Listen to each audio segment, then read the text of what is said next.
सहस्रमन्ताय सहस्रमूर्तये सहस्रपादाक्षशिरुर्भावे सहस्रनाम्ने पुरुषाय शाश्वते सहस्रकोटियुगधारिणे नमः।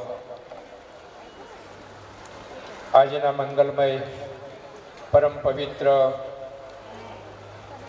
કલ્ચર પ્રોગ્રામની અંદર ઉપસ્થિત મંચ ઉપર બિરાજમાન સંસ્થાના મેનેજિંગ ટ્રસ્ટી ભાઈ શ્રી ઉદયનભાઈ મહારાજા, ટ્રસ્ટી શ્રી ભાઈ શ્રી રમેશભાઈ મોદી, તેમજ સંસ્થાના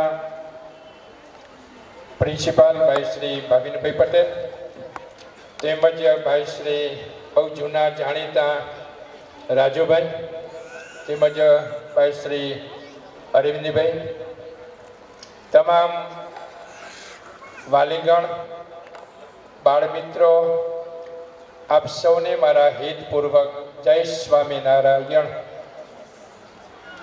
તમે વિના આવ્યા છો ઘેર શું નાસ્તો કર્યો છો કે નહીં? તમને નાસ્તો નહીં કરાવ્યો સાહેબ? હવે કરાવવાનો ને? જય શ્રી રામ। હું કાલે જ રામના દર્શન કરીને આવ્યો છું અયોધ્યાથી, અને હવે તો બહુ સુવિધા સરસ થઈ, અમદાવાદથી સીધું અયોધ્યા પ્લેન, એટલે 6ઠીએ ગયો ને 8મી રિટર્ન થયો। અને સંચાલિકા નાની બાળાઓ બહુ સરસ સંચાલન કરે છે। હવે એના અંગ્રેજી બહુ સારું પાવરફુલ આવડે છે। એટલે હવે મને એને કહ્યું બેન નાની બાળાએ કે હવે સ્વામી સ્પીચ આપશે, એટલે સ્પીચ આપવાની વાત આવી એટલે મને થોડી થોડી તો ખબર પડી ગઈ, કંઈક અંગ્રેજીમાં કહે છે ખરી, બાકી આપણે કંઈ એટલું બધું અંગ્રેજી ભણેલા નથી। પણ નાનો હતો ત્યારે સ્કૂલમાં અભ્યાસ કરતો ત્યારે કવિતા મારા ઇંગ્લિશ ટીચરે મને શીખવાડેલી, હજુ પણ ઉદયનભાઈ સાહેબ મને યાદ છે। Twinkle, twinkle, little star, how I wonder what you are, up about the world so high like a diamond in the sky. When the blazing sun is gone, when nothing shines upon, then you show your little light, twinkle, twinkle, all the night. બસ તમે આની માફક આકાશમાં જેમ તારા ચમકે છે, ઝબક ઝબક થાય છે, એમ તમે બધાય બાળ મિત્રો પણ આ સંસ્થાની અંદર હંમેશા જળહરતા રહો। અને સાથે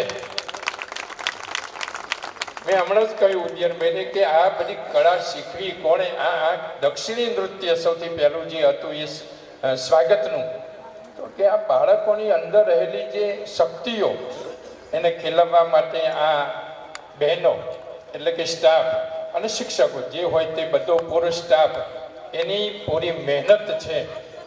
પણ તમે તાળી પાડવામાં થોડા પાછા તો છો જ હો, એટલે હોય આથી કંઈ તકલીફ હોય ગમે તે। બાકી એક રાજાની પાસે એક બ્રાહ્મણ ગયેલો આ દાન લેવા માટે। રાજાની પાસે બ્રાહ્મણ ગયો એટલે રાજાએ પ્રશ્ન કર્યો કે ભૂદેવ, મારા બે આખા શરીર ઉપર રૂવાણા છે, પણ મારા બે હાથની હથેળીમાં રૂવાણા નથી, એનું કારણ? એટલે ભૂદેવે કહી દીધું કે તમે દિયતામ દિયતામ, તમે દાન આપ્યા કરો છો ને ખોબલે ખોબલે, એટલે તમારા હાથની હથેળીમાં રૂવાણા નથી।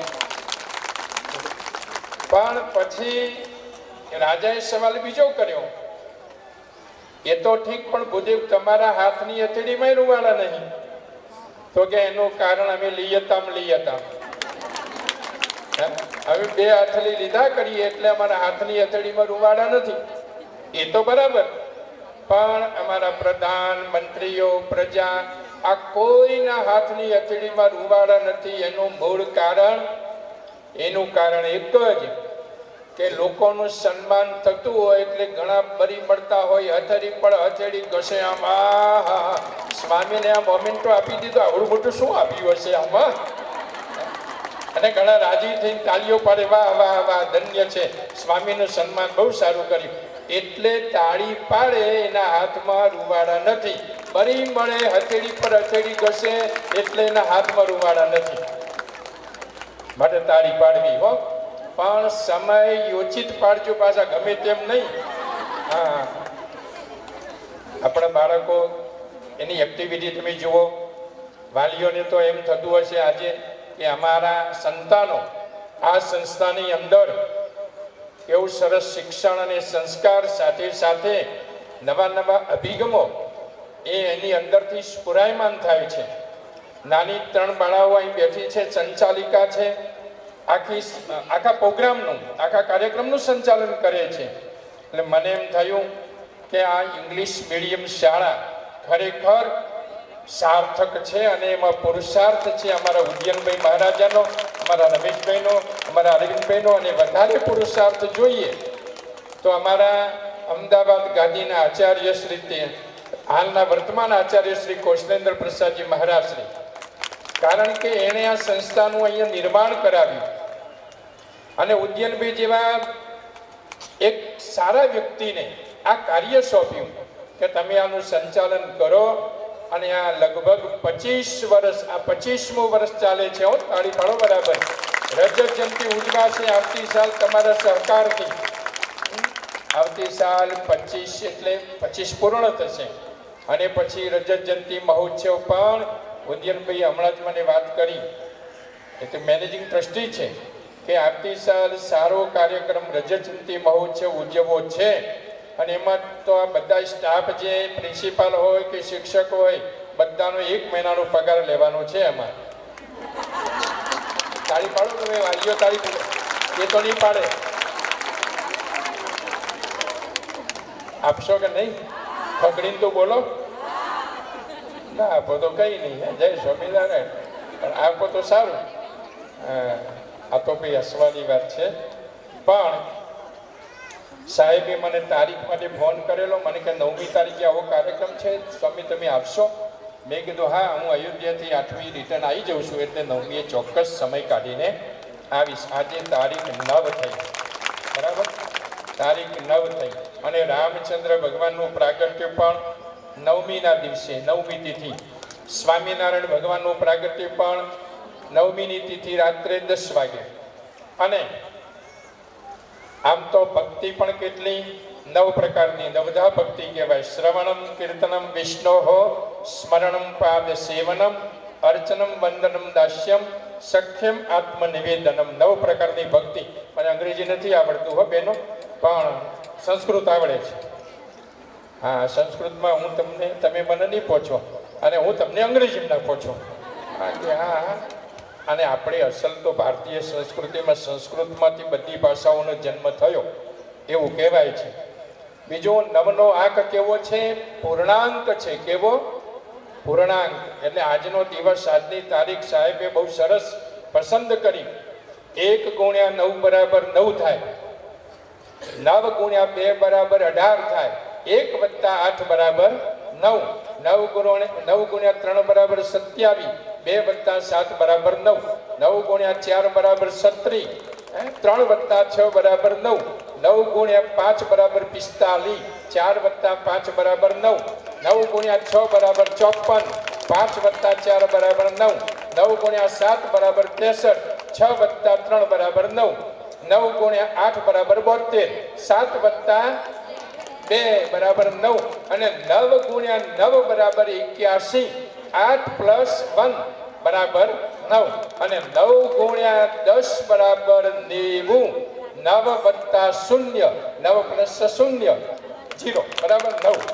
પૂર્ણાંક છે ને, એટલે આજે આ બધાએ બાળકો આપણા પરિપૂર્ણ સંસ્થામાં ખૂબ આગળ વધે, ખૂબ પ્રગતિ કરે અને આ સંસ્થાનું નામ રોશન કરે અને એના માતા પિતાના ખર્ચેલા પૈસા એ પણ સફળતાને પ્રાપ્ત કરાવે એવી સ્વામિનારાયણ ભગવાનને, શ્રી રામચંદ્ર ભગવાનને અને કૃષ્ણ ભગવાનના ચરણમાં હું પ્રાર્થના કરું છું કે બાળકો તેજસ્વી તારલાઓ બને.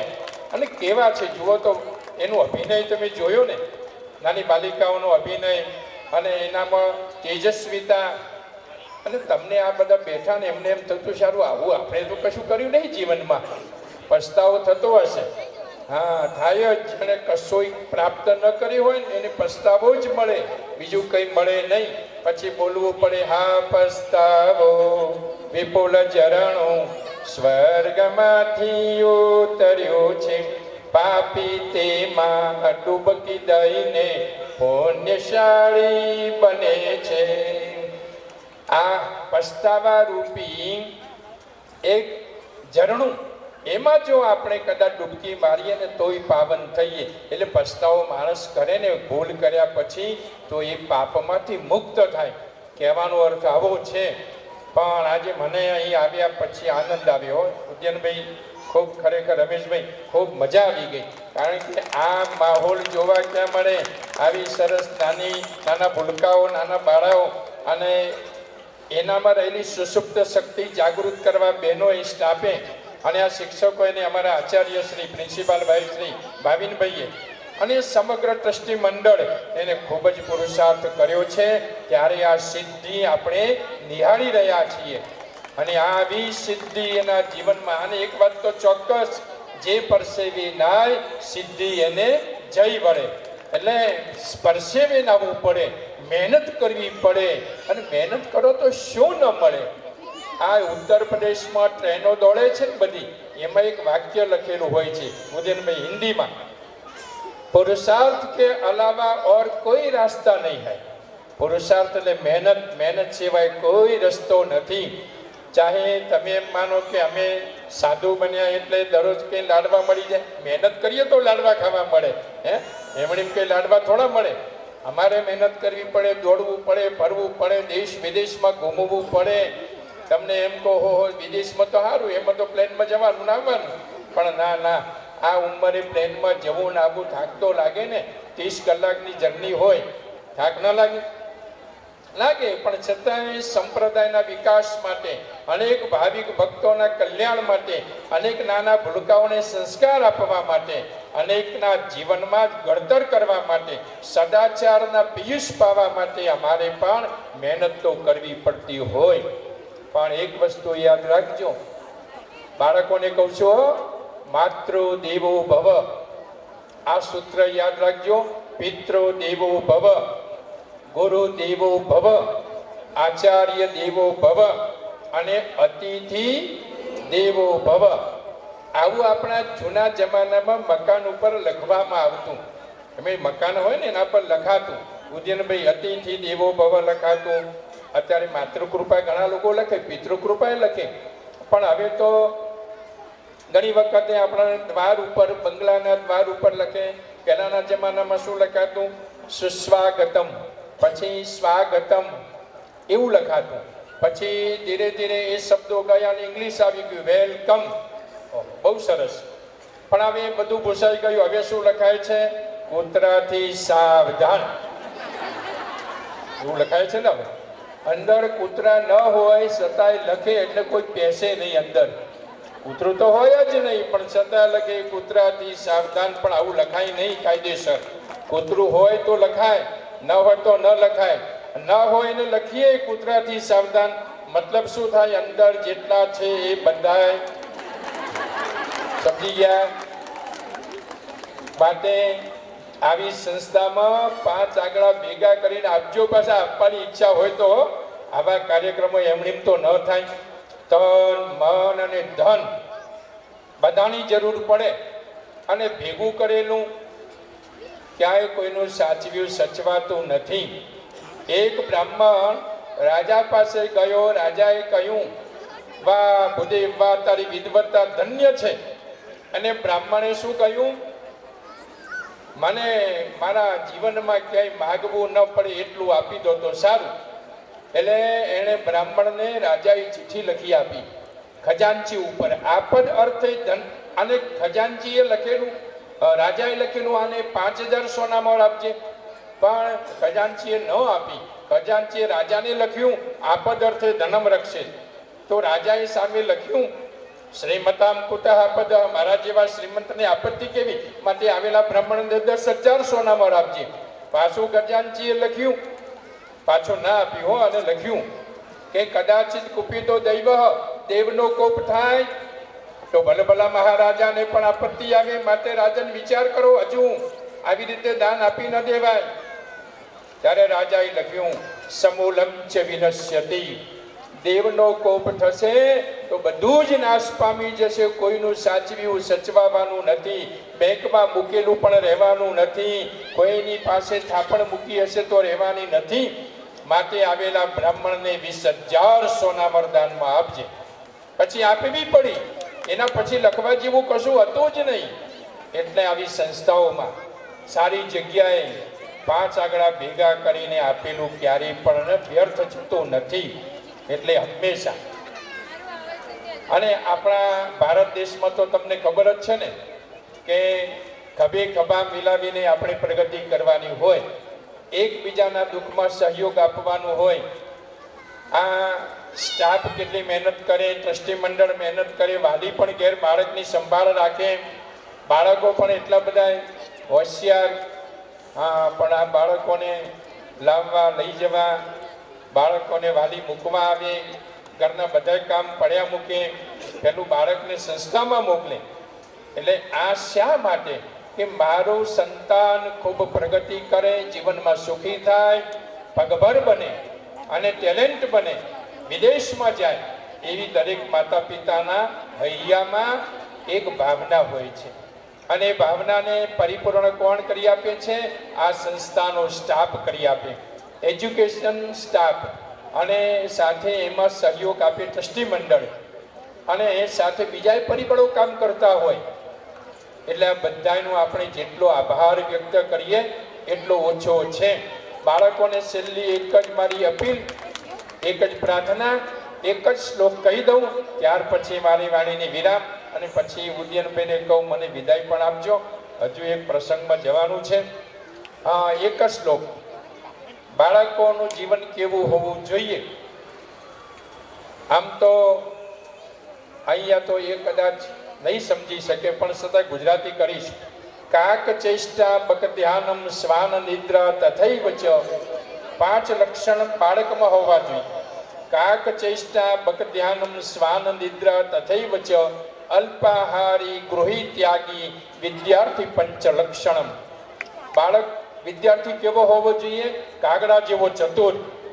લો, કાગડા જેવો ચતુર કેમ કહ્યું? કાગડો આમ ડાર ઉપર બેઠો હોય, તમે વાંકા વળો, પથ્થર લેવાય પહેલા તો ઉડી જાય. બાળક એવો ચતુર હોવો જોઈએ. અને બક ધ્યાનમ, સરોવરમાં બગલો ઊભો હોય, તમને એમ લાગે ધ્યાન કરે છે, પણ શેનું ધ્યાન કરે છે? માછલીનું ધ્યાન કરે છે. માછલી આવે એટલે તરત પકડી લે. વિદ્યાર્થી વિદ્યા કેચઅપ કરવામાં બગલાના જેવો હોવો જોઈએ. ત્રીજી વાત, શ્વાન નિદ્રા. કૂતરું ઊંઘેલું હોય, આપણે પડખેથી નીકળી ફટ દઈને જાગી જાય. હા, પછી આમ તમે ગમે એટલું બાળકને સવારે ઢંઢોળન જગાડો, ચાલ મોડું થાય છે, 7 વાગી ગયા, 6 વાગી ગયા, ઉઠે નહીં તો એ વિદ્યા પ્રાપ્ત કરી શકે નહીં. એટલે શ્વાન નિદ્રા. અલ્પાહારી, આહારમાં ઓછો, મર્યાદાપૂર્વક આહાર ખાતો હોય. એવું નહીં કે ભૂખ્યો રહે, પણ મર્યાદા, ઠાસી ન ખાય, ગળા સુધી ન ખાય, માપનું જમે. એ વિદ્યાર્થી વિદ્યા પ્રાપ્ત કરી શકે. વધારે જમે પછી સ્કૂલના ક્લાસમાં બેસે, એસી ચાલતું હોય કે પંખો ચાલતો હોય, પછી નિંદર આવે કે ના આવે? એને વધારે ખાધેલું હોય એટલે નિંદર આવે. પછી વિદ્યાર્થીનું લક્ષ્ય શિક્ષક શું ભણાવે છે, શું બોલે છે, એમાં રહેતું નથી. અને 5મી વાત, ગૃહી ત્યાગી. ઘરનો વાસ્તવિક ન હોવો જોઈએ, ઘરનો ત્યાગ બનેલો હોવો જોઈએ. 5 લક્ષણ જે બાળકમાં હોય એ વિદ્યા સંપાદન કરી શકે. અને વાલીઓ પણ આ વાતને યાદ રાખજો, બાળકને સમજાવજો. આજના મંગલમય દિવસે આપ સર્વને મળીને, સંસ્થામાં આવીને, અને આપ સૌના ઉરમાં રહેલી સુષુપ્ત શક્તિઓ એને આપે સ્ટેજ ઉપર, જ્યારે હજુ મેં તો 2 જ કાર્યક્રમ જોયા છે, પણ સ્ટેજ ઉપર રજૂ કરી એ શક્તિ. આમ તો શિક્ષકો જ જાગૃત કરે ને અંદર સુષુપ્ત શક્તિઓને. અંદર કેટલી બધી એક્ટિવિટી મેં બહાર પણ નિહાળી. એટલે તમામ બાળકો ખૂબ પ્રગતિના પંથે પ્રયાણ કરે, એટલે સર્વાંગી એનો વિકાસ થાય, એવી ભગવાન શ્રી હરિના ચરણ કમલમાં કરબદ્ધ પ્રાર્થના કરી આપ સર્વને વંદન કરીને વિરમું છું. જય સ્વામિનારાયણ, જય શ્રી રામ, જય શ્રી કૃષ્ણ.